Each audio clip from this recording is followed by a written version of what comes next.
উনি একটা এক মুক্তিযোদ্ধার রক্ত, শহীদ মুক্তিযোদ্ধা। এখানে শহীদের রক্ত, এক শহীদ ভাইয়ের রক্ত। এখন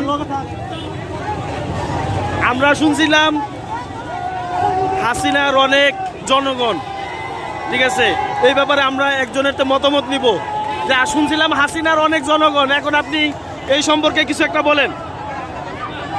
আসলে আমাদের বাংলাদেশের মানুষ প্রত্যেকটা ঘরের ভিতরে, প্রত্যেকটা জনগণ আমরা যারা আছি সবাই ঘরের ভিতরে, সারা বাংলাদেশের মানুষ জেলখানার ভিতরে ছিল। আর এই জেলখানার ভিতরে থাইকা মানুষ তাদের যে মনের অনুভূতি এটা প্রকাশ করতে পারে নাই। আর এই প্রকাশ করতে না পারায় সারা বাংলাদেশের জনগণ, সারা বাংলাদেশের মানুষ ঘরের ভিতরে জেলখানায় ছিল। আর এই